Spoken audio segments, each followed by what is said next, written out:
still trying to figure out if we're in fact live right now. Well, I'm going to our live feed here. Let's go. We didn't change our. Jamin's in for the pregame. There we go. We got some comments rolling in. Okay. Yeah, on YouTube. Yep. Yeah. Let's see if Welcome, let's see if Jamin. it's up and Hold. running. Just stay with us here. We're just making sure. We're trying to get our Facebook figured out this week. Last week, for whatever reason, it just didn't seem to go for us. And let's see if we're getting our YouTube live checking out. And we are on Facebook. Yeah, we got it all. Are we on Facebook? But I don't see us on Facebook YouTube. right now. Are we on YouTube? Does anyone see us on YouTube yet? I don't see it playing. It might take a minute here. Let's see. Going to the live stream on YouTube. Are we there? Are we there? Let's see. Do we have the stream in there? Yeah, it should be the same. Yeah, there we go. It's showing it right there. Yeah, we're good. Yeah, we are. Are we on YouTube? Are you sure? Let me see. I want to make sure. I just want to make sure. It says we're upcoming on YouTube. Maybe mine is taking a while to load. Don't go on the Chevy Nasty page. You got to go onto a separate one. Okay, gotcha. So wait, maybe I think maybe we're on. Well, how do you do that? Oh, I see us. Okay, we're live. We're live. Go. And we're on Facebook. Shoot, I even hear myself. Let me turn my volume down. Yeah, there you go. All right, let's do this. It's 11:02. Who's on? Who's in? Who's hanging out with us tonight? Pipe in on the YouTube channel. I'm just going to get back to the YouTube for the comments, Sheldon. And you said we're on Facebook. You can see us. Yeah, I see. No way. Look at technology. See, slowly but surely, we're getting this thing figured out. Technology. I can't see any chat or anything like that. I think I'm watching on the wrong one here. Well, let me see. Yeah, no, I don't think it's live on the YouTube page. Maybe I don't know. Is anyone commenting? We'll get this going. We'll figure this out. Come on, Jamin, where you at?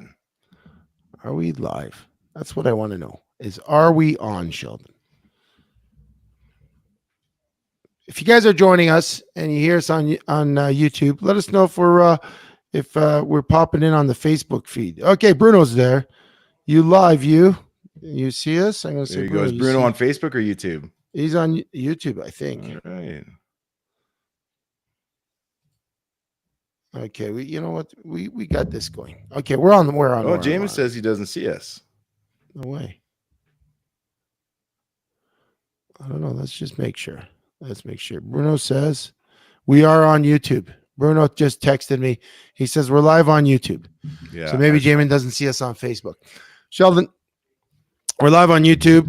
It's Tuesday night. I think we got to get this going.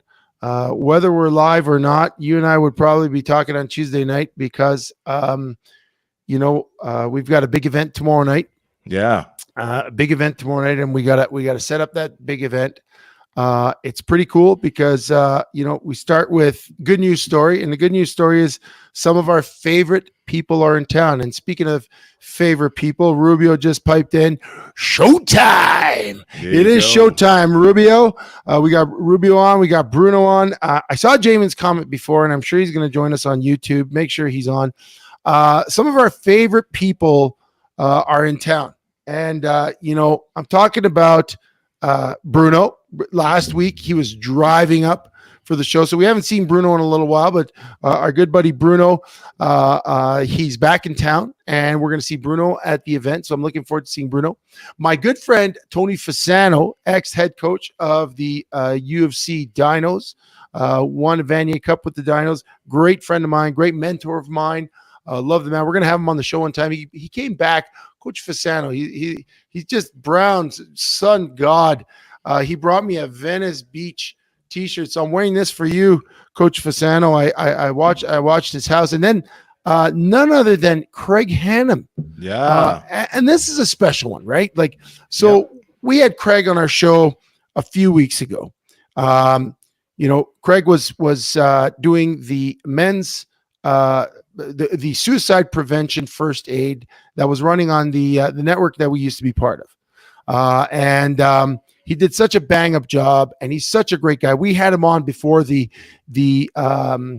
episode, equipped just to talk about what he was doing. And when we announced right after that event, we waited for that event to to pass before we announced our men's mental health movie night. And he literally, like, as we announced it, he's like, I'm coming up for your event. And we're like, wait a second, why are you, like, you're coming up for our men's mental health movie night? Like, that's kind of weird. Like, not that it's weird, it's flattering, but it's just Chevy and Nasty. We're going to be talking in an auditorium, maybe with 2 people there. Maybe Sheldon's mom's going to show up. Maybe, I don't know. My mom just called back and said she couldn't make it. Yeah.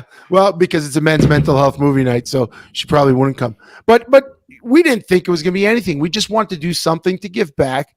And he's like, I'm in. I'm going to take the wife's Volvo. Yeah. I'm driving up. Won't cost me any gas. I'll figure it out. Well, lo and behold, a few weeks later, this community of men that we've built and this community of listeners on our show that we've built, some great guys, Daryl McAvina, Rob Evans. We pulled together. We got him a couple of, I guess, quote unquote, speaking gigs. He went to the Redwood Meadows Fire Hall tonight to deliver some suicide prevention messaging to the folks out there, courtesy of Rob Evans, who is the fire chief out there. So he brought Craig in to speak to his folks. And then we've got a couple of other gigs lined up for him.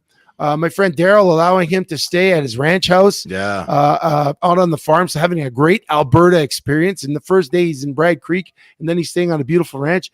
And then he'll be here on Wednesday night. So I'm so excited that he made the trip up and that we could not just accept him to our event, but also show him some Alberta hospitality. He's going fly fishing on Friday with Daryl. I haven't even been fly fishing in Alberta. Yeah, see, I was just going to ask you. So those that are out of city, out of province, out of country, you come to Calgary. What do you have to do? Because we're a lot more than just the Calgary Stampede, right? And of course, you got Kananaskis, K Country in the mountains outside your back door. But you know, one of the, I think, the most underrated things, and I haven't done this yet, but this is on my list of things to do. To take up fly fishing. Craig, I'm jealous. If you're listening right now, man, I am jealous. I want to hear how that goes, because that's one of those things I could see myself, Chev, just out there for hours, just working on that cast and letting the line out. And I tried it once. It feels therapeutic. Yeah, no, I know some people that love it. They say the Bull River is the best fly fishing in the world. I don't know. I've never caught anything on the Bull River. We have some people chiming in tonight. Lone Wolf. I'm not sure who Lone Wolf is, but it says hello. Kind of boring. And Calgary's kind of boring. Bruno says Coach Fasano will not be wearing his Speedo tomorrow. I don't know. Maybe he will be wearing his Speedo tomorrow at the men's mental health movie night.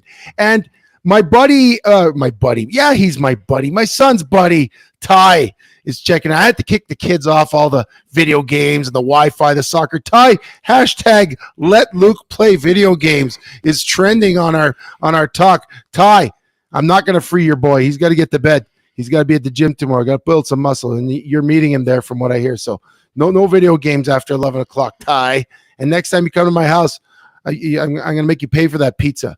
But yeah, we got all kinds of people coming. Jamin's going to be at the event tomorrow. He's looking forward to it. And I think Craig is actually driving back. So he was at Bragg Creek tonight, and Daryl's lives down by Mossley. So Vulcan, right between Mossley and Vulcan. So that's a bit of a clip if you're leaving at about 9:30. So he's probably heading home now. Rubio asked if the event will be live streamed. I don't think we have it set up for live streaming, but you never know if we do something like that last second. We've been known to pull off last second things like this show. I mean, we both had a busy day. We both, Sheldon, how many photo shoots do you have? Just for those of you listening, Sheldon is a real estate photographer extraordinaire. I have 5 today, Chev. 5. Jeez. And 5 shoots is not just showing up, right? No, it's not. Like, you're really engaged and you're hooked up to the gear the whole time. And some of them include drones and video. They all include virtual tours. But it's not the hour and a half that you're on site. Getting back, these files are so big, Chef. I sit there and it takes me an hour to get everything uploaded, and then I've got different editors that you got to send things off. I probably spend about 3 to 4 hours on each of those files. So on a day when you've got 5. Like, I'm behind, brother. I am behind. But you know what? It's not going to stop me from getting on. Even this. I saw maybe 8 minutes of the game today. And we'll get to that in a minute. And like for me, I was in a course this morning all day. I was in, it was actually a pretty cool course put on by the Calgary Police Service, and they invited some of the Calgary firefighters in. It's a diversity and equity course, and it was actually really cool. So we did in classroom session, and then we went to visit one of the centers for newcomers. So that a place that welcomes refugees, helps them get their paperwork in, new Canadians that start their life in Canada here, and meeting with some of the folks there, got cooked an authentic Afghan meal, which was really cool. Met some of the folks, some of the kids that are coming to start a new life here.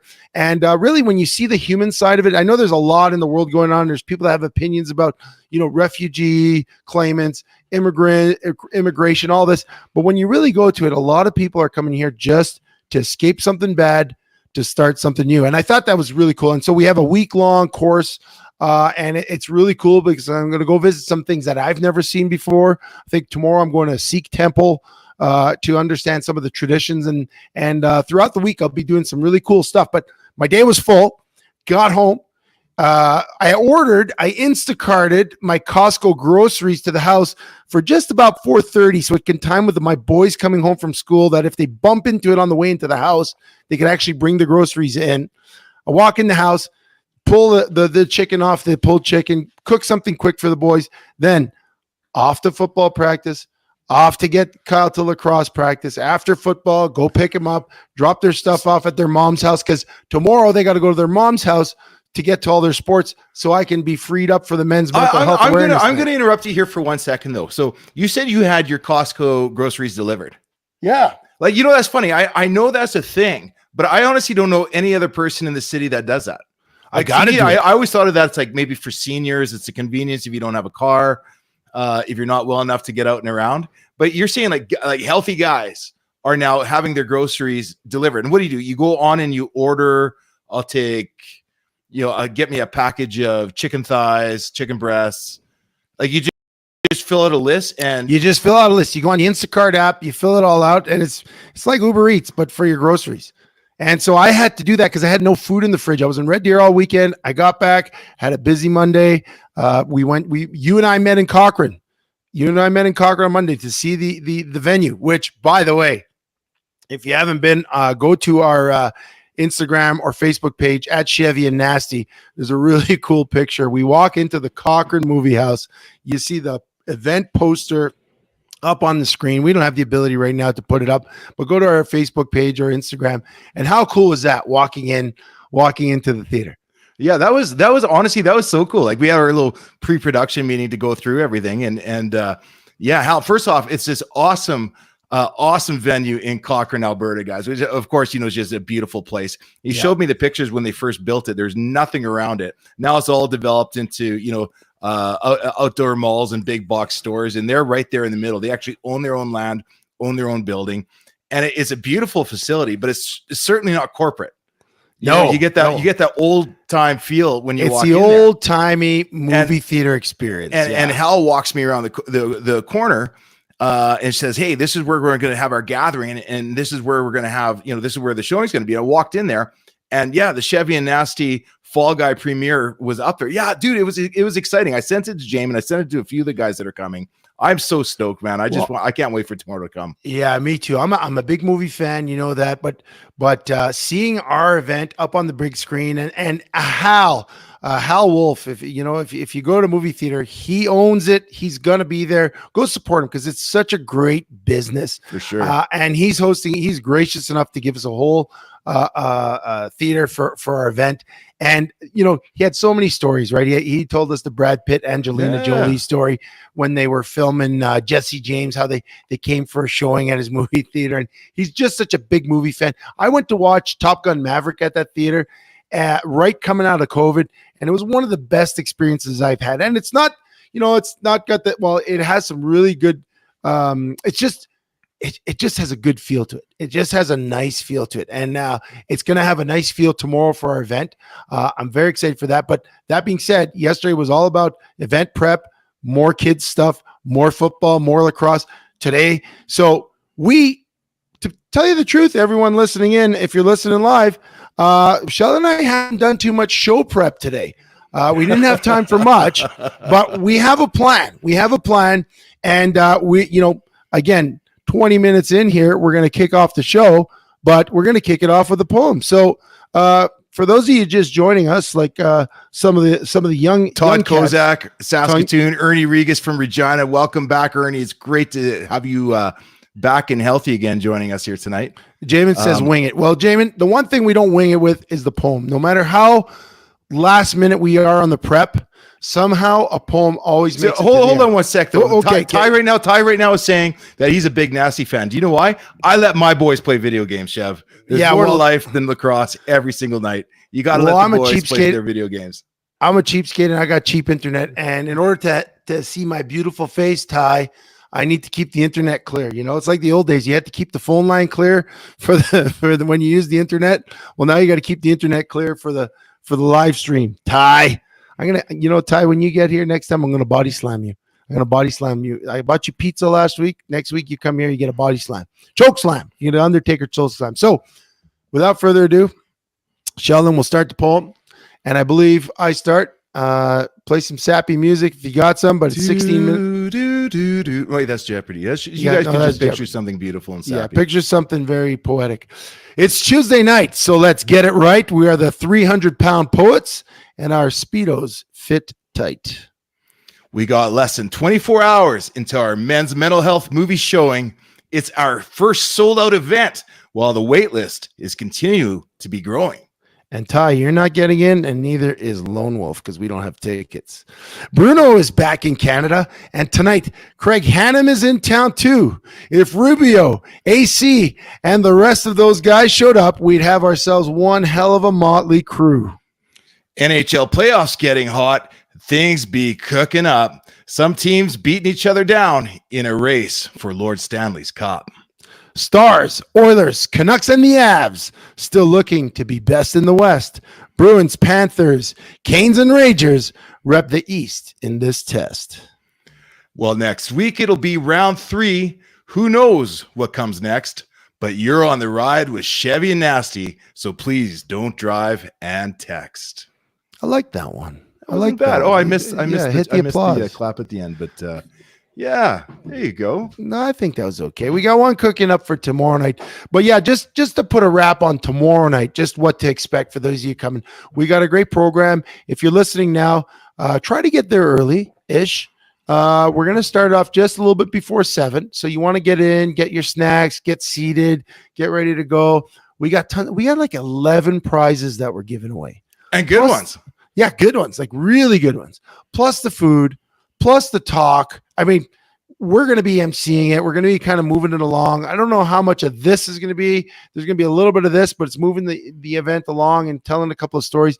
But I am really excited to have you, some of my friends that will be in attendance, listen to Brett Gardner speak. I've had the honor of following him up at an event in the fall. And boy, just listening to him, he's so inspirational, and he's got about a half hour to talk. Obviously, our night's going to be capped off with a movie, but Brett's going to be the highlight of the night, and then we're going to hit the movie, and then we'll stick around at the end for some chat if anybody wants, and it's going to be a fun time. So that's tomorrow night, the Cochrane Movie House. If you didn't get a ticket, we do apologize. Make sure next time we have an event, get on it, because I mean, you got people that want to go and people that jumped on it, but we only have about 100 people, and it's going to be fun. It's going to be a fun, intimate night. So moving on, Sheldon, you're wearing the jersey. You got to watch the game. Tell me a little bit about it, because I watched the last game, and the last game ended between the Oilers and Canucks with Susie cross-checking Connor McDavid in the back, and I believe it was Zadorov. No, Zadorov got him in the back. Zadorov got him in the back. Susie, and Susie caught him right in the chip. Right in the face. Yeah, right in the mouth. Like that was it was bad, and it could have been worse. And but I mean, I think clearly in that one, that's the kind of thing that gets the team fired up, gets the fan base fired up. And yeah, it can definitely bring that extra level of nastiness to the game. But tonight, like honestly, if you missed that game, you missed a good one. And I watched as much as I could, but you know what? To tell you the truth, I missed the first 2 Oilers goals. I miss it. I was working, like I was talking about earlier. I had to miss it. I heard it in the background, and I would run out and rewind it. Then I'd stand around there and I'd watch for a little bit, and I saw the first Canucks goal. It's still 2-1. We still got a shot, right? We're in control. I came out again and I caught the second Canucks goal with a couple minutes left. Pulled the goalie, empty netter, tied it up. And I was like, dude, I am bad luck. And we talked about it a couple of weeks ago. Those superstitions, when those superstitions start to pan out, you get nervous. Like right now, me and my buddy Cozy, we have this thing.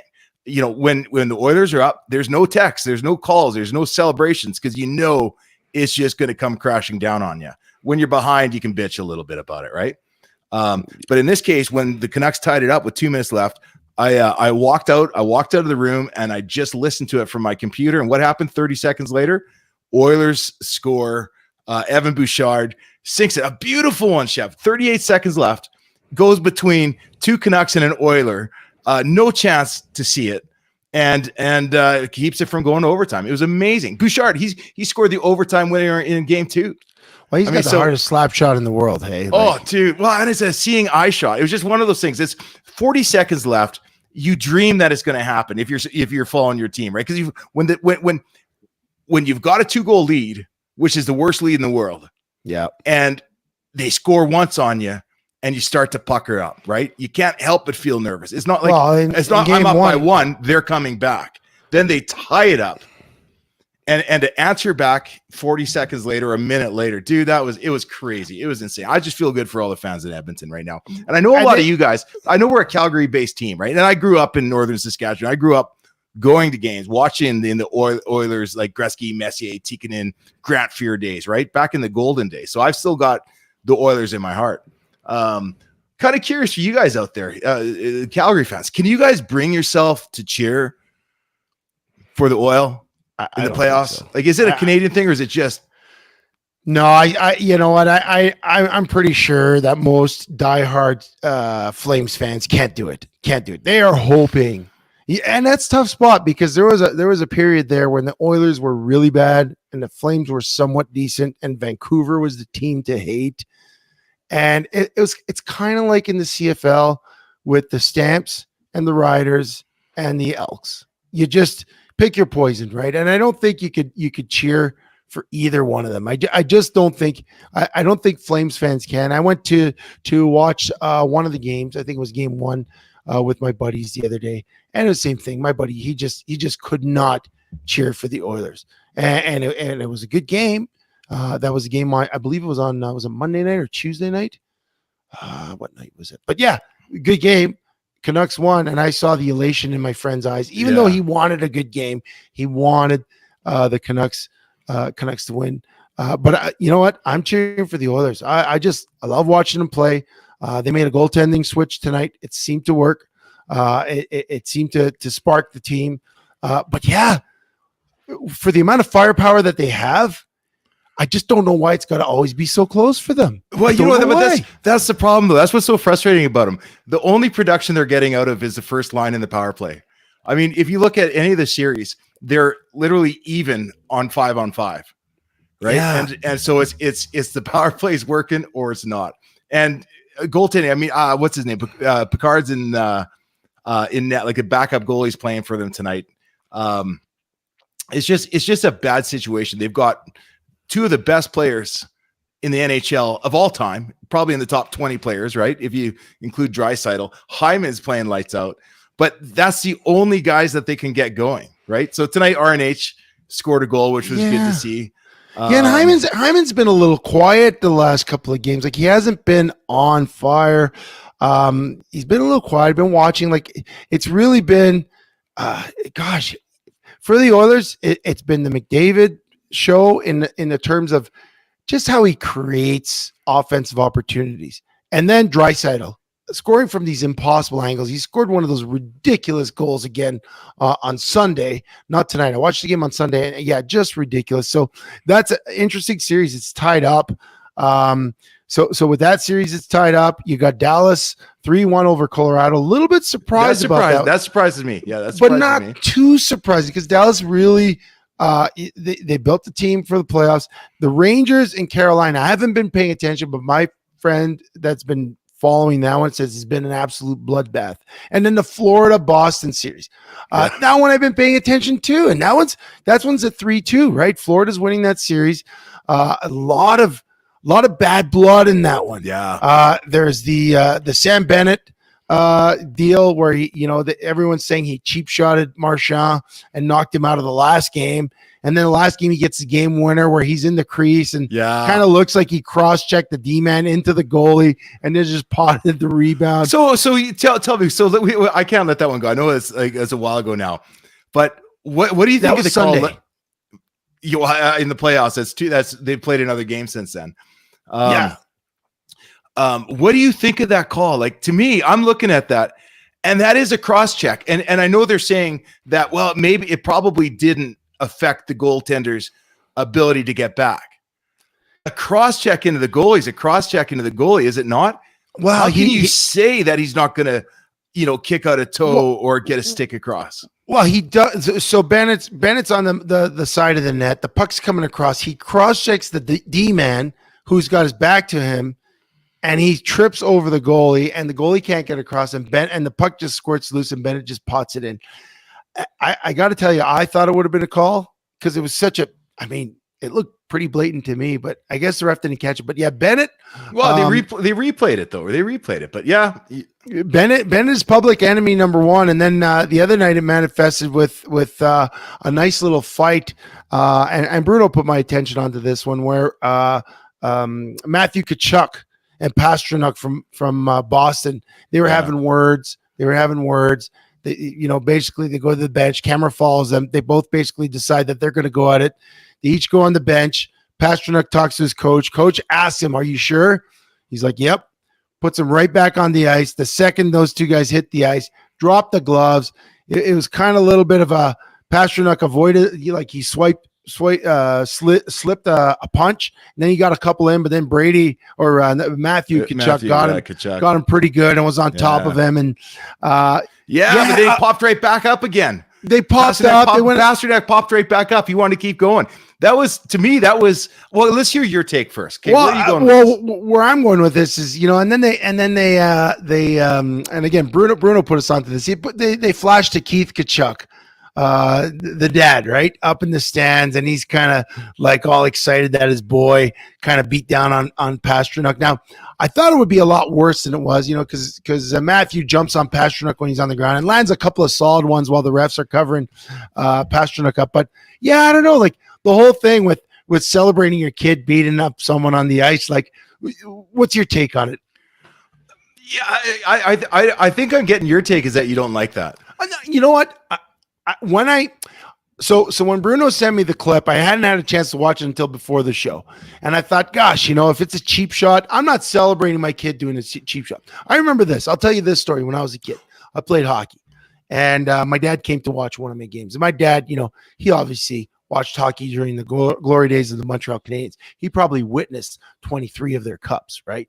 And actually he witnessed all 24, maybe. I don't know how but anyhow, so my dad used to come watch me play hockey, and I wasn't a great skater, and I didn't have a good shot, and I was a D-man. I was pretty weak, but I was tough, and I was a little dirty. And when I was playing bantam hockey and not football, I remember one day there was a guy that fell in my goalie's crease, and I slammed my stick on the dude's back, and the stick broke on his back. And this is in bantam. And it's not a composite. No, not a composite. It was a woody. Because that was it. And I broke my stick over his back, and I felt kind of tough. I felt like, my team was like, "Oh, Chevy, you broke it." They didn't call me Chevy back then. "Oh, you broke the stick over his back, blah, blah, blah." And your buddies are celebrating. You're so tough, right? You get off the ice. And yeah. I got in the car. My dad looked at me. He's like, "That's not hockey, what you play." He's like, "That's not hockey. You do that, I'm never coming to watch a game of yours again." And I didn't get it back then. And it stuck with you. And it stuck with me. And you know what? My dad didn't watch very many of my games because I was a goon. It was the only way I could keep up.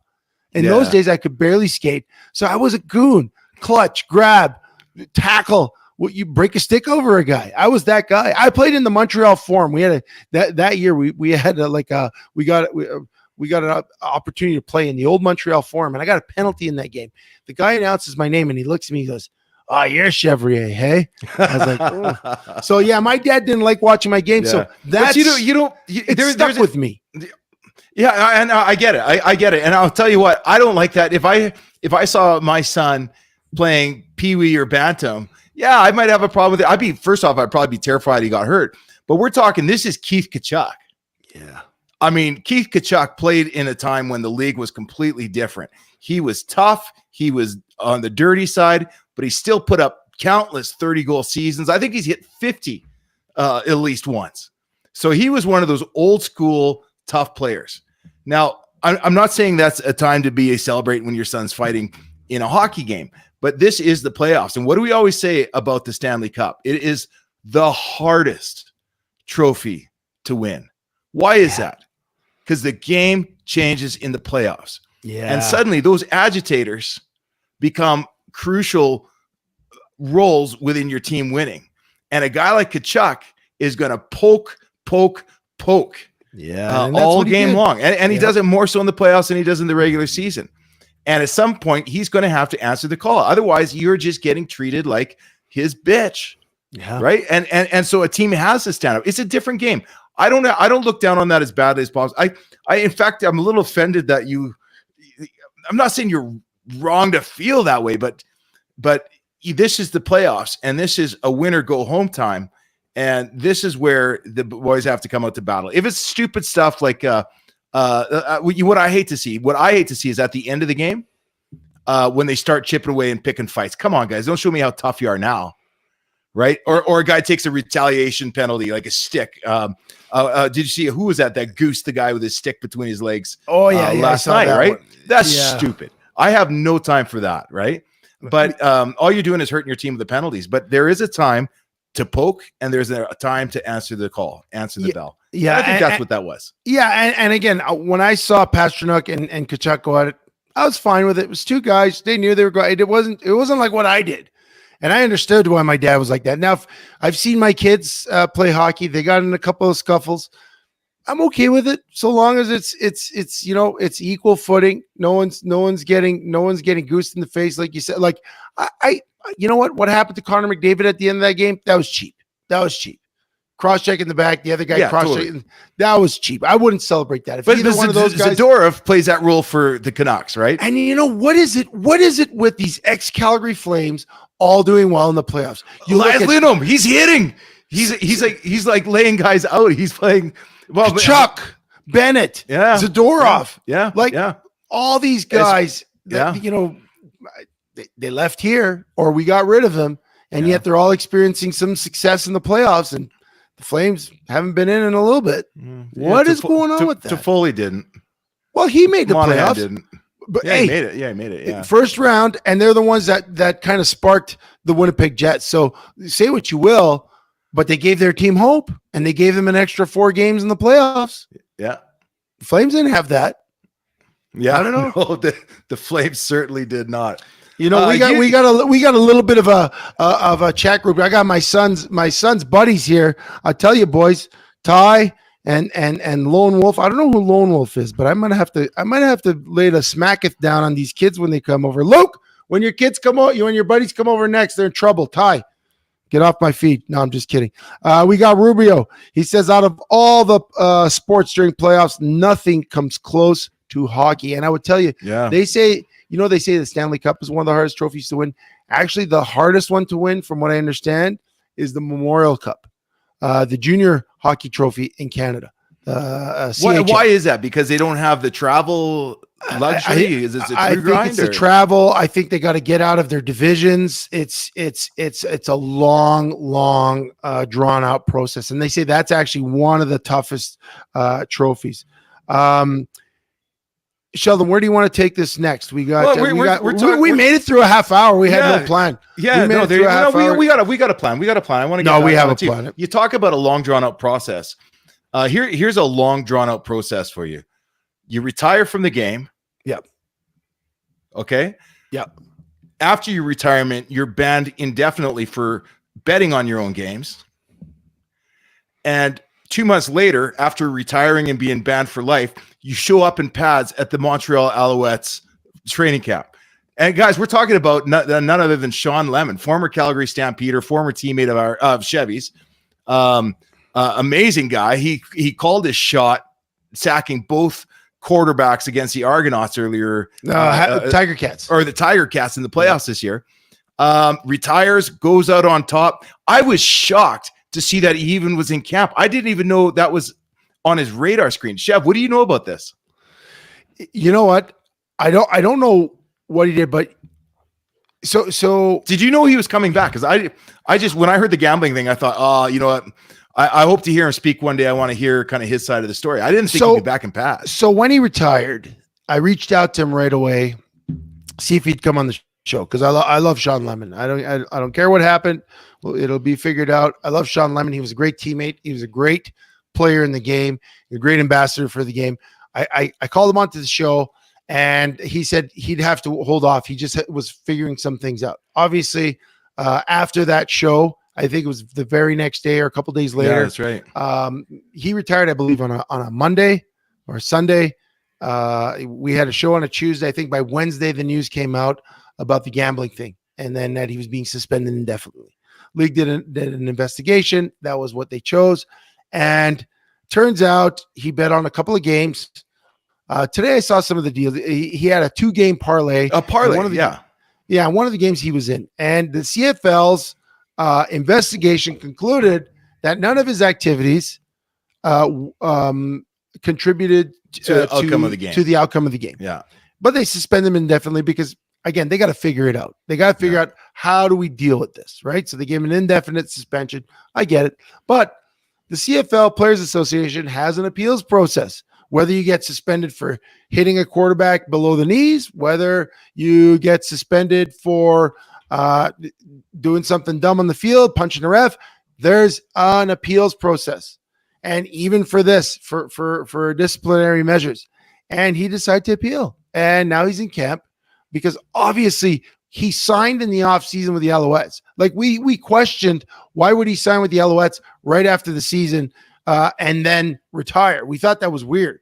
Yeah. And then we knew the story. He had to avoid what was coming down with the CFL. But you know what?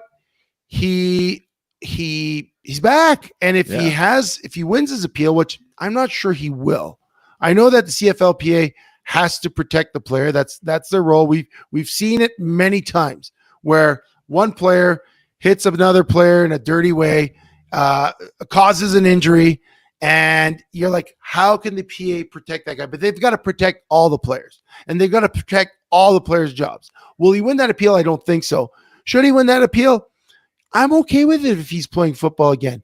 I mean, stern warning. You can't do that. Apologize. Do your thing. Are you? So let me ask you this. So apologize, stern warning. Are you saying that because you like him as a former teammate? Like, is this kind of, because I look at what his infraction was. He wasn't fixing games. No, he wasn't fixing games. And that's the danger. It could have been just him and a buddy out for drinks and says, like he put his money on it. You don't know the story, and I want to hear the story. But gambling is one of those things, like, are there degrees of gambling? Right? Like Rubio writes in saying, I understand the issue of gambling in your own sport, but what are your thoughts on betting on other professional sports? Well, I mean, I don't know. We're going to cover that one today. Well, I mean, Rubio, we talked about back to you. What about betting on your own sport, but betting on your own game? Because that's what he did. Yeah, that's serious. Except for it was a $5 ticket, or I don't know. I think I heard it was $100 or something like that. Guys place personal wagers all the time. Is it any different that you take out a two game parlay? Yeah, I don't know. And again, I get that you're kind of drilling it down to betting on your own games. And again, we had this talk before when we talked about Arlen Bruce III's son, and he got caught for some gambling. Actually, it wasn't even him who gambled. Right. It was someone that gambled in his account's name while he was in college. His uncle, I think it was his uncle. Yeah.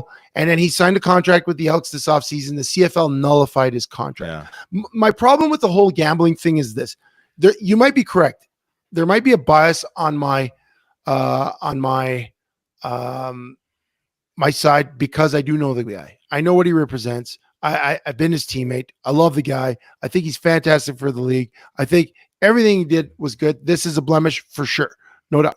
So I have a bias there. But the reason I am having a hard time with this gambling thing is because everyone is profiting so hard off of it. Again, everything you look at the NHL games, we talked about NHL a few minutes ago, everything is just so bet fueled. Like it's, to me, again, there's a level of have fun with it. And then there's a level of we want to suck you in to this. And I feel that that's what it is. And if you're playing with that type of fire, then you're going to get burned, and you're going to get burned from within. You're going to get burned from the players in your league that want a little piece of that, especially in the CFL where guys make like zero money, right? And I'm not saying Sean Lemon makes zero money because he was one of the better players. For sure, he was well paid. But I don't. He also wasn't accused of subsidizing his income through sports betting. I mean, it sounds to me like this was a one-time thing.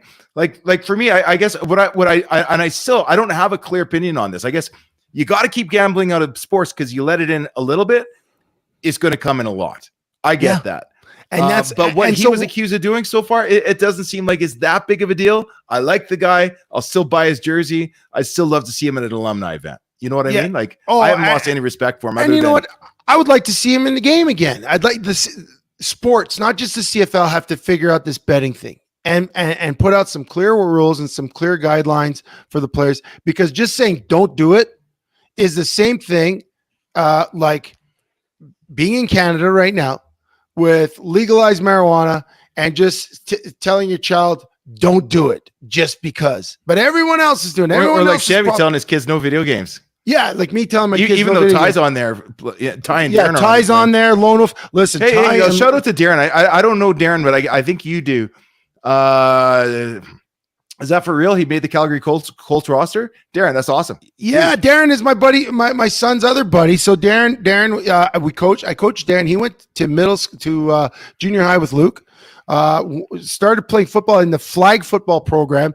He got super interested in it at St. Francis High School, played for St. Francis for 3 years, just graduating this year with my son Luke, and made the Colts junior team. And that's a big step, because that is a big step. Like, so me, Darren, from like in Saskatchewan, you looked at signing with like the Hilltops or at that time to the Junior Rams in Regina as being a huge next step. You know why? Because it is. Like, that's awesome to be able to get out of high school and continue to play the game. And you don't know where that's going to go from there. And Darren's got some big dreams. Like, he wants to play at U Sports. He wants to work hard. And Darren was over at my house the other day. He was also having pizza with Ty. I'm not sure who Lone Wolf is, but Lone Wolf. He's our troll for the night. But I think he's having fun. So I think he's one of the boys. But we'll accept these boys on the show, because it's cool to see them all interacting. Because this community that we're building, we got some young guys, we got some old guys, we got some girls. We're just happy that you got a place to come and hang out on a Tuesday night. Come and hang out with us. We talk some sports, pop culture, a little bit of everything. But I want to just go back to the CFL. So we talked about Sean Lemon gambling on sports. CFL, the commissioner comes out and says he's very disappointed, very, very disappointed that that the PA is appealing this, right? Because it ruins the integrity of the game, this and that. And then you got the flip side, something we've been keeping our eye on for the last little while, the Chad Kelly situation, right? Oh, yeah. And last week, after being handed out a 9-game suspension because the CFL deemed several accounts to be true and accurate. Is that correct, Sheldon? Is that what the 83-page report produced? Excuse me. They called it yeah, something to that effect. Like, the evidence was overwhelming evidence. It was overwhelming evidence that there was wrongdoing and that he was in the wrong. So they suspended him 9 days. Now, they suspended him for a minimum of 9 games. Again, the biggest star in the CFL, the MOP from last season, and the guy that single-handedly helped put Toronto back on the map in terms of the Canadian Football League. And they suspended him. But so where do you want to go with this story? The fact that he was trying to get that he was back in the practice on the field for minicamp, for rookie camp? Well, we talked about that last week, and He went back, and it was up to the team's discretion, right? The team had the discretion to whether to allow him to not, and they allowed him to participate, not throwing balls, but just participate in the events. Now, in the past, when guys have been suspended, when you're suspended, you're sent home. When I get suspended or kicked out of a ball hockey team, I'm not allowed even to watch from the glass. Yeah. You are out. When a parent gets kicked out of the stands, they're not allowed in the rink. When a player gets suspended from the sport, they're not allowed around. It plain and simple. And for something as egregious as he's alleged to have done, when you're, again, we went back to it last week, when you're a corporation in this day and age with what's going on out there, it's a bad look. And it's such a bad look that people from within the CFL spoke out. Now, before we get to that, I'm going to ask you, Sean Lemon coming back to participate this week or Chad Kelly participating? Are you more okay with one over the other? Well, Sean Lemon appealed. So I'm Right. a process guy, right? If you go through the process, hey, you've got your rights, and Sean Lemon's exercising his. Is it going to last? I don't know. It still is a serious allegation. It's something that he's involved with. Chad Kelly's a bit of a different story. He was just working another loophole, saying that rookie camp is not training camp, and it's not a formally CFL sanctioned event. Yeah. But I'd be hard pressed to recommend him to go and file an appeal. But first off, I just want to get back to Barker for 1 second. So the thing that got me about this whole thing is during the week, Barker came out in Barker fashion. Well, let's back up. What happened was, after Pinball Clemens said, we're supporting Chad Kelly through this process. That's right. Again, real tone deaf to the issues in society right now, to where corporations should be in society, and where the CFL is trying to be. They're making a statement that they want to support women's initiatives in sport, whether it's through coaching, through internships, and then after this, with again, talk about the track record of Chad Kelly if you wish. It just, with the MOP being alleged to have done what he did, with the lawsuit going, with the investigation that the CFL corroborated, for them to have him out there, and then Pinball Clemens saying, hey, we want to support the player. It really irked some females in front office positions across the CFL. And a few of them spoke out. Christina Constable, she's the CFL's, I believe, director of social media and marketing. She issued a statement that she was super disappointed that the Argos decided to go in the I can't remember her name. She's with the Winnipeg Blue Bombers. She's a director of marketing, media marketing. Yeah, for that, I think she's a VP of marketing. She went public and made a statement, and saying basically, when Pinball says he supports Chad Kelly, it basically says he doesn't support any other female in that workplace because he supports an unsafe work environment by allowing him to come forward before any due process is done. And that's not just the ones that are dealing with the players. That's to every female that's got a male boss or a guy in sales that keeps coming to her desk every day. It's just a bad look. And that was a bad take by Pinball. But Pinball did, he did end up changing his position on that. And he changed his position on that. Well, and they kept him away from practice. Kept him away from practice. Now go to Jim Barker. But now let's go to Jim Barker. So Jim Barker gets in here, and he comes across to me as a guy who's just a little bit butthurt. He says, well, I was fined for criticizing the schedule back a few seasons ago to the media, and I got fined and suspended. They should at least, these women should at least be fined. Those women that are criticizing the CFL publicly should at least be fined like I was. Come on, Jim. I know you've got a few years on you and you've come from a different era, but this is the same Jim Barker that in 2012, he was sued for the wrongful dismissal of a former team therapist, a female team therapist. Yeah, and he basically said, alleged to have said that females would baby the players and so some other things. He called them bitches. Yeah, he says all women are bitches, and his exact quote, allegedly, I shouldn't call it an exact quote. He's stating he would not be comfortable employing a female head therapist. Yeah, I mean that, so Jim, that was settled out of court. That was settled out of court. It was settled out of court. And you know what? Like, I'm not going to be one of those holier than thou guys that I've never had a bad opinion in my life. I probably would have said the same thing up until I got to the pros, and suddenly you've got female reporters in the locker room. Yeah. No, I take that back. Even I've never had a female head therapist, but I've had plenty of female therapists down at Iowa State. They're all Canadian students, and you got a ton of females. But it doesn't even matter if they're a therapist, if they're a coach. When we worked with the Stamps, Jay Mobby, they named them a word after her because she was an integral part of the fabric. Molly Campbell, granddaughter of the great Hugh Campbell. She's more football mind than half the male minds out there. Like, there are some great female staffers in the CFL. And it is a slap in the face of them to what Toronto did. And then Jim Barker's remarks, again, when you talk about, forget about butthurt or any of that. It's really insensitive because, first of all, it is. First of all, he went on the Rod Peterson show and he's like, well, yeah, exactly what he said. Like, who cares about what she said? First of all, when you're a leader, you do things in the face of adversity. And whether she gets fined or not, she may get fined. They're not going to publicize her fine. She's not a coach. She's a staffer. They might give her a big slap on the wrist. She may lose her job for what she said. But it doesn't change the fact that she said it, and she should have said it, because that's what leaders do. Yeah. Leaders make tough decisions in the face of adversity. So Christina Constable, and I wish I had the article up, but I lost it.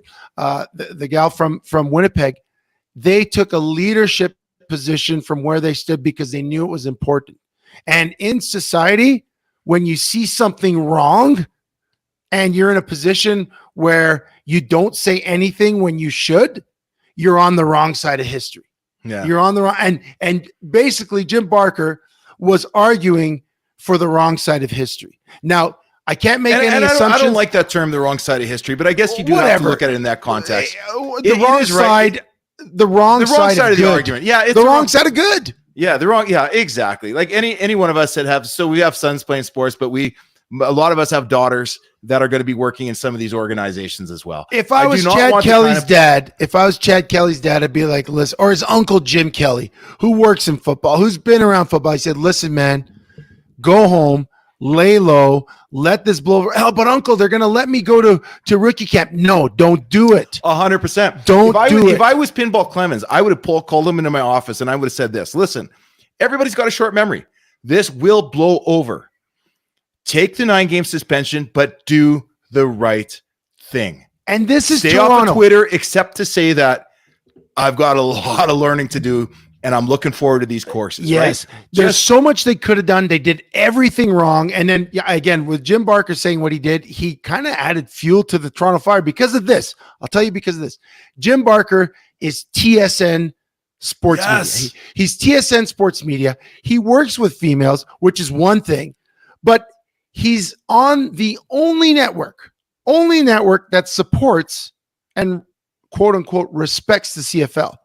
Every other sports media outlet in Toronto treats the CFL like the butt of every joke. And now you take a stance like that, it's so much easier for Toronto to be sitting at the bottom of the pile because media doesn't take them seriously. And the only person in Toronto, think about Toronto right now, that walked on air as a sports personality was Pinball Clemens, and this has knocked him down. It's really brought their respectability down in the community, and I think it was a bad call. I get it. You got to support your players, but you also have to understand right and wrong and certain looks. I mean, you keep making these bad calls. At some point, the league or the team is not going to recover from it. Pinball, what are you doing? Give your head a shake, man. He gets You're the a one red that flag. always showed us the right thing to do. Exactly. He gets a flag. You know what? Let's move from the bad stories because I don't want to, like, we both love the CFL. Do you want to move on to the protests and the No, I want to move on to a good Toronto Argonaut story. All right, let's do a good Toronto Argonaut story. So Sheldon and I, we get critical of the league. We get critical of the league. I love the league. I love CFL. Obviously, last year we got a little bit of trouble with Michael Ball when we made some remarks about, you know, when the XFL came up, the USFL came up. We made some remarks about potentially the CFL being in alignment with these development. No, I didn't get him fired. He came on the show. We had a good talk. But the CFL potentially being a developmental league for the NFL. He didn't like it. Some people liked that idea. Most people didn't. But good news story out of Toronto. I'm going to see if I could say his name. Quantez Stigers. Okay. He played in the CFL last year as an undrafted free agent. Basically, he came up through the ranks, played in the CFL, and then this year was eligible for the NFL draft and got drafted by the NFL's New York Jets. Now, his story is unbelievable.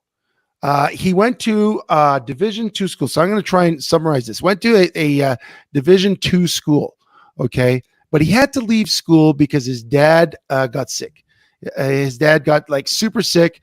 And sorry, let me just bring this up. His dad got sick. He had to go home. His dad died, leaving him to take care of his 13 siblings. So COVID hit. He left school. He went back home, took care of his family.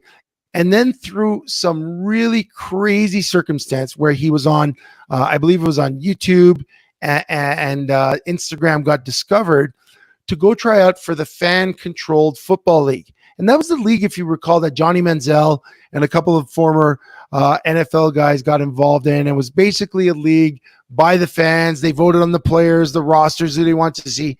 And he played one season there. And from there, went to a free agent tryout and wound up with the Argonauts. Had a great season last year, obviously, or I think Rookie of the year. Yeah, Rookie of the Year. Great season. And then, again, I'm just going to fast forward, but he goes from making like $54,000 in the CFL to signing, I believe, is a $1.1 million contract with the Jets. How good is that, right? And you go back to that argument we had last year. It's the Jets. Yeah, it's the Jets, but it's still NFL money. Yeah. The recognition, right? The recognition. Yeah, the recognition. But we go back to that discussion about the CFL potentially being a pathway to the NFL or some of those other leagues. And again, you'd be crazy not to chase that. You'd be crazy not to chase that. Like, he could play in Toronto forever, right? Yeah. But he had this one fantastic opportunity. And, yeah, what did he say? He's in a 4-year contract with an average of about $1.1 million. Yeah, and some money up front. That's not taking a chance. That's you got to take that. You have to take that. But what a good story, right? Like, and again, the last few weeks has been some really tough stories with the Sean Lemon thing, the Chad Kelly thing. But we want to shift it to positive because we are excited for the CFL. Another good CFL story. I'm gonna mention this one before we move on is Dave Dickinson, head coach, GM, former teammate of mine. You sacked him. Well, your old training partner. He just became a Canadian citizen. I think I didn't hear that. Yeah. And we talked about that last week when we were talking about the Chad Kelly thing where guys come to Canada. It's their last ditch effort to make it in pro football. They come here and then all of a sudden they realize, hey, wait a second. This is not just an opportunity for football. This could be an opportunity for life. And you look at a guy like Henry Burris, who has his Canadian citizenship, Dave Dickinson. There's a whole bunch of guys in Edmonton that stick around. And it not only offers them an opportunity to play and continue their sport, but really it's a life-changing opportunity because Canada is pretty good.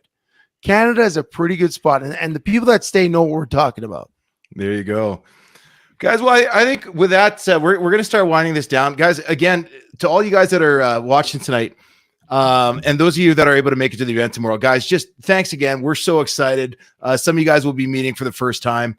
But we'll be meeting some of you for the first time, right? Yeah, super stoked to have you guys down to the event. You're going to meet some amazing people, and I think that's what it's really all about. Tomorrow is about getting the guys together, something that got lost over COVID, over the years of working 24/7 tied to our devices. Tomorrow night is just about getting together, hearing some inspirational speakers, eating some great food, winning at least a chance of winning some great prizes. And just a chance to get out of the house and hang out with some other guys, man. I'm so stoked about this. I'm excited to see you guys all. Yeah, me too. We got a question here from Rob Evans. Hey, Sheldon, I thank Chev, but thank you for hooking me up with Craig. Yeah, Rob. Rob, Craig's a real deal, man. He's I put him in touch with a couple of people now, and the guy just rises to the occasion. He is a special individual, and I can't wait even to see him. It'll be my first face-to-face meeting with him tomorrow. give that man a big hug and just thank him because he's just endlessly giving of himself. He An sure amazing is. individual. He sure is. So Sheldon, it's just about midnight. Any topics for overtime? Do we have anything we need to hit? Because I know we're going to get AC or we're going to get Rubio to hit the overtime switch. I know some people are going to bed. Ernie Riggis is going to bed. Ty is going to bed. He's got to go to school. Ty and Lone Wolf, I'm sorry, guys. I do not have a ticket for you tomorrow. We're sold out. We have a 30-person Lone Wolf doesn't list. even live in Canada, dude. Where's Lone Wolf? I don't know. I don't Lone know. Wolf He's is. just now he says he'll be there. Lone Wolf says Kendrick or Drake. I don't even know what's going on there. Neither. Are you kidding me? This is what's wrong in with overtime. the world. This is what's wrong with the world. Tell me what's wrong about this. You get Degrassi Junior High growing up to be a hard guy, and no doubt Drake is super talented. Kendrick Lamar, super talented. But can't you bring some good to the world? Why you bring? You sell records and make money by creating these beefs, and now the fans get fired up because they just follow them like sheep, and now real people are getting hurt. Are you kidding me? Which one? Kendrick or Drake? Neither, man. I got no time for that. Just make records. I'll listen to your music because it's good. You're talented. You guys both are super talented. But the rest of the stuff, I can leave it behind. Yeah, it's all the tough guy posturing and all that, and these diss tracks and all. I think it's wrestling. It's modern professional wrestling. It's what wrestling was.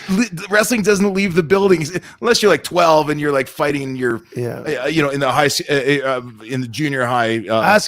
Ask Bruno one day about his wrestling story and his buddy's mom who smacked a wrestler. But yeah, it's you know what? I'm not into the whole hip hop scene. I think it's stupid.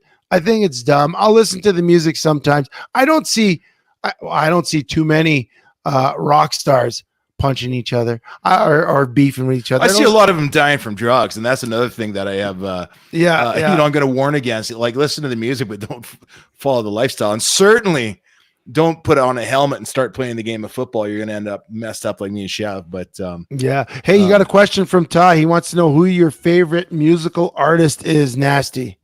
My favorite musical artist. You know what's funny? Who asked that?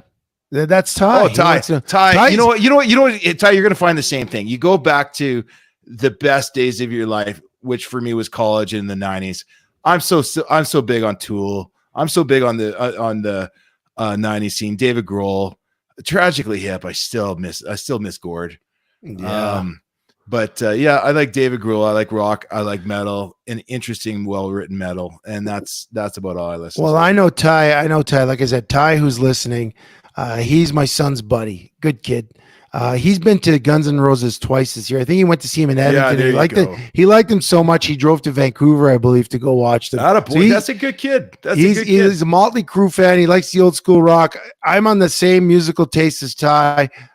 Guns N' Roses, Guns N' Roses, Motley Crue, sure. But I would love to go see Metallica. I would love to go see U2, but I'm really into country concerts now. My favorite band right now, if I'll say my favorite band, is Old Dominion. I saw them at Rogers in Edmonton.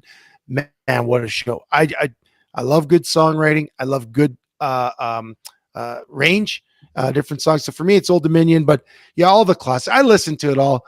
I even listen to the rap. Like, I have some rap playlists, but God, I don't like all the stuff that it's just posturing. It's just who's got bigger balls. Who's like, and who cares? Who cares? You make lots of money. You make music. At least in the, and I don't want to be that old guy yelling, "Lone Wolf, get off my lawn." But it's changed a lot, right? It's changed a lot since the '90s, in the days of Dre and all that, where they were hard guys and probably bad influences and everything too, right? But my thing isn't just being hard on the new rappers. Is music in general, you're seeing less and less creativity, and I can't wait. I got a feeling within 5 years, the kids are going to revolt against this AI nonsense. They're going to fire all the studio songwriters, and we're going to start seeing people writing their own music, playing their own instruments, and groups like coming up from themselves. That's what I need to see. Maybe. Well, I remember in the 90s when Nirvana came out, and one of the greatest performances ever was Nirvana Unplugged, right? MTV Unplugged. Yeah. That was like, whoa. Like, they went from this screamo grunge band to just like it just blew your mind, right? And Rubio asked this question. He knows my answer for this, but if you could see any musician group in a private show, dead or alive, who would it be? I've answered this on Rubio's. Alive. No. I choose alive. You choose. For me, it would be Chris Cornell. Chris Cornell, Soundgarden. What's the other? My favorite band. Shoot, I can't even remember the name now. The band he formed after Soundgarden. Oh my gosh. Yes. Audio Slave. Audio Slave. Yeah. Chris Cornell would be my guy. What about you? Yeah. You know what? It would be the concert that I missed when we're flying back. I was in Calgary at the time. We were playing the Owls, and I flew back, but just strung out. You know that 3-hour time zone change and a late night, early flight. My brother's like, "Hey, I got tickets to Tool in Edmonton if you can get up here." And for whatever reason, I'm like, "Nah, man, I'm just gonna go to Rundown and get some sleep." Right up too late. You know Montreal. You don't sleep in Montreal, and I missed it, and I haven't seen him since. So I would say Tool. My brother just checked him out down in Houston a couple of months ago. If they're somewhere near a place where WestJet would fly, then that's my next show I'm going to.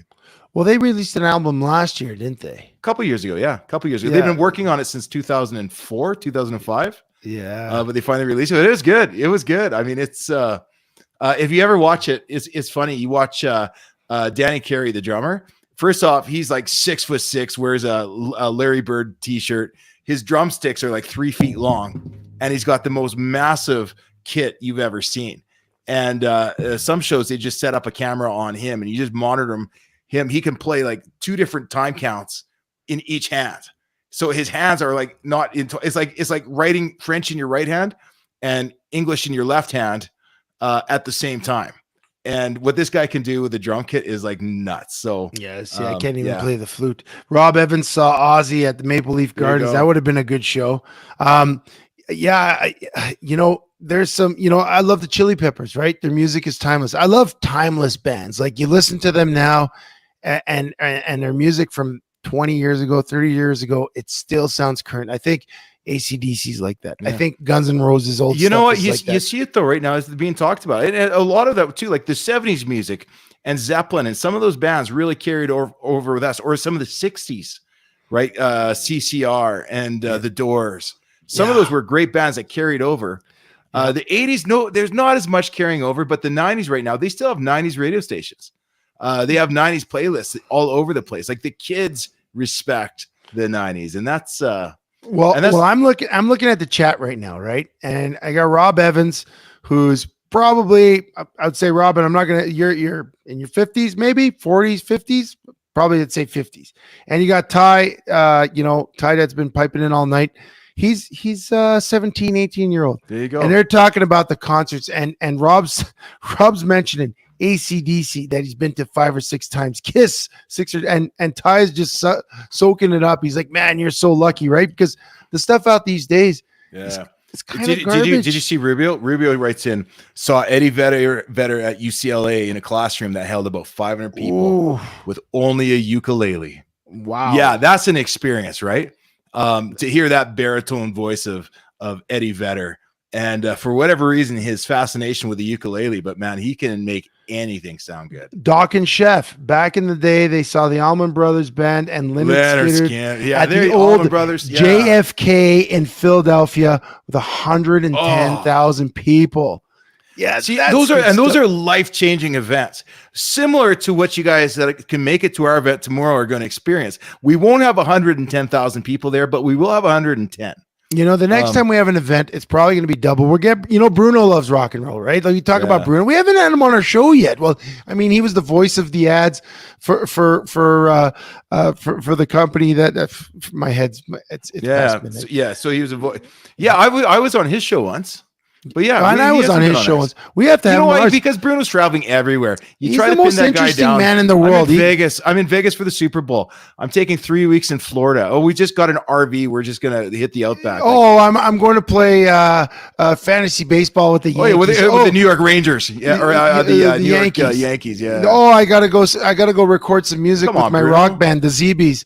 You know what? The next men's mental health night, we're gonna probably have the Zeebies play, because I do know tomorrow in attendance, we're going to also have the great Shreko Sizakovic, one of the famous ZBs in town. So we got lots going on tomorrow. You know what I found out tonight, Sheldon, and I think we're going to leave it with this. I was looking at Instagram, and a judge ruled that a house in Silver Springs, the community that I live in Calgary, Alberta, but the community I live in is Silver Springs. Apparently, there's a swingers club in the neighborhood, but a judge determined that they can continue to operate so long as they don't identify themselves as a club. So there's a lot going on in Silver Springs that I didn't know about. Yeah, and, you know what? There's a town just outside of Calgary, Langdon, used to be famous for that. Really? Never drove through. I hear it through. You heard it or you drove through? Well, once I heard it, I drove through. My wife and I got keys. We used to leave our garage door cracked when we had like cigar nights and stuff like that. But then I was told, hey guys, when your garage door is open, that's actually code. Code for what? Well, it's swingers. It means, hey, come on in, knock on the door. And so there's an actual swingers club, but they can no longer call themselves a club, right? Yeah. I don't, but I mean, it's just, hey, it's just a friendly gathering place then, right? Like, people, grown people can do what they want to do. You know what? No judgment zone. Not my cup of tea either. I'm pretty private about my affairs, but yeah, I didn't know. I saw that in the news. I was like, geez, Silver Springs. And Bruno, again, I mentioned it to Bruno because again, we talk about Bruno a lot, but I talked to him or text chat with him a lot. Silver Swings. He says, yeah, they're going to rename it Silver Swings. Yeah, there you go. We're all going to show up in our Speedos. You're gonna be like the opening scene. If you go to one of those things, it's gonna be a big Hangover sausage fest, though. It's gonna be a big sausage fest, though, right? What's the opening scene, Bruno? Maybe Craig Hannum's Army Sergeant retired is going to get his freak on. Yeah, maybe that's the event after the You're event. You're going the wrong way with this, Sheldon. You just you wanted to bring it up. I just want to bring it up as a closer, and you're throwing Craig Hannum in the Silver Swings. I'm just saying. Sheldon, you haven't met this man. He's a killer. He's a killer. Idiot.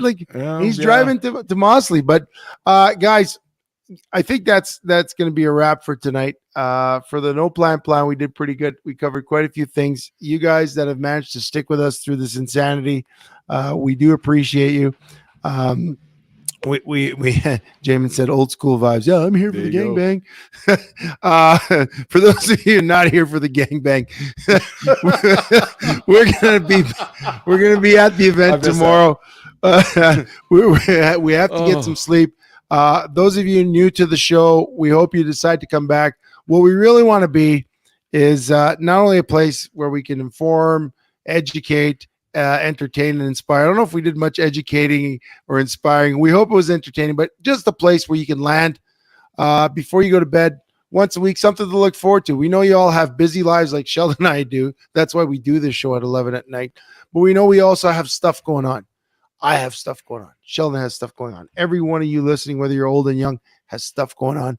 And we want to be there for you. That's why we've committed to doing this show once a week live, so we can read your comments, so we can interact with you. But that's also why we committed to putting on this event that we're doing tomorrow night. So we're really looking forward to it.